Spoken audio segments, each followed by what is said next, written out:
And on that note, joining us is visiting fellow at the US Studies Centre and Sky News contributor Bruce Wolpe. Morning to you, Bruce. Thanks for being here.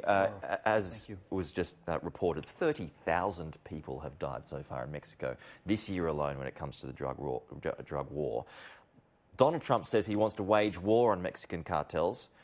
This is something that American presidents have been doing for a long time, but simply cannot get the upper hand on. And are you expecting this to be any different? I think he'll try, and I think he'll make best efforts. And when you have a horrific massacre like this, it just brings it home. I mean, politically, the president's been talking about the border and how unstable it is and dangerous. This reinforces that. It doesn't have anything to do with immigration directly, but it strengthens his posture on it. And I think the president of Mexico also needs to assert control. I think they'll work together, hopefully some progress. But yeah, an event like this is just completely shocking and deserves the strongest action. Politically speaking, it seems that it would be very unlikely for not only Donald Trump to build a wall, but also stage any kind of military intervention, wouldn't it? Yes, it would be very difficult. Yes, if invited by the government of Mexico for the U.S. to commit forces, then of course something could be done. But I think there's a lot of cooperation that can be done at the military to military level and advice and so forth to help ease the situation. The problem is that the cartels own a lot of these players, you know, whether it's police or whether it's government. So realistically, what can be done? They're too powerful. There have been in the United States, there have been gangs and drug cartels and the mafia and so forth, and ultimately bring the rule of law to bear.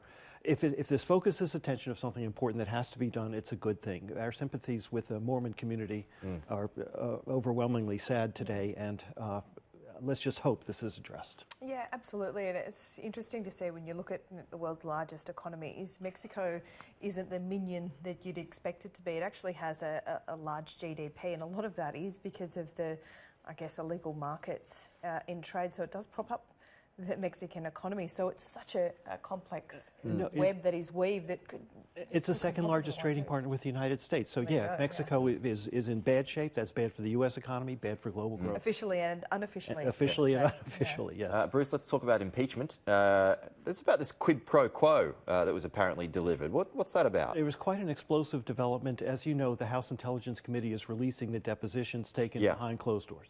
Gordon Sondland is the America's ambassador to the European Union.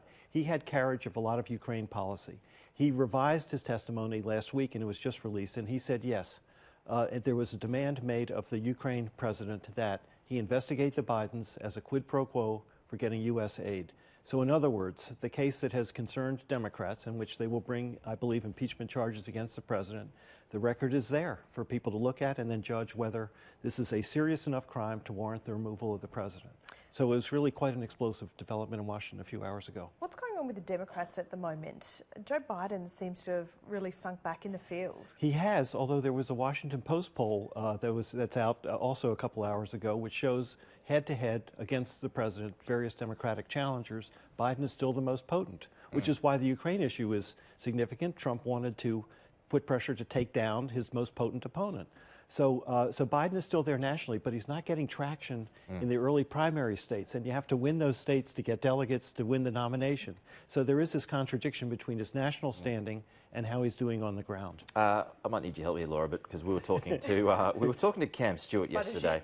No, not quite there yet, but we were talking about the state, the crucial state, and I want to say Ohio, but I might be wrong. It's a crucial Michigan, state. Wisconsin, and Pennsylvania. Right, and Biden has slipped to fourth in the pecking order, which is a significant drop. That's exactly right, and also head-to-head against Trump, no Democrat is free and clear in those states. So Trump, they're within the margin of error. They might be leading by 2 points, but that's not enough.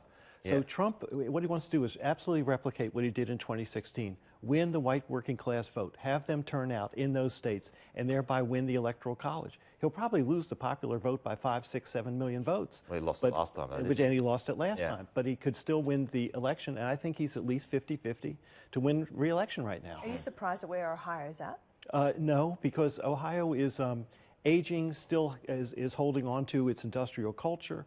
Anthony Pratt put his plant in Ohio, and you saw the reception the president got there. So I'm not surprised about Ohio. There are states like Florida and Texas where demographics are changing more diverse populations, more non-white voters.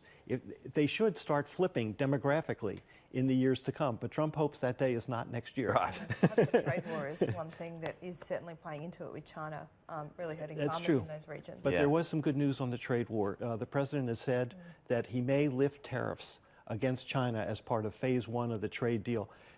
He loves tariffs. He thinks they're a very potent and thinks they're a very potent and effective weapon. So if he's willing to roll them back, that would be a sign that there's some serious progress on China. It's why the markets were up today. And if that happens, that would be really good news. All right. Bruce Wolpe, good to break it all down with you as always. Pete, Laura, thank you. Chat to you soon.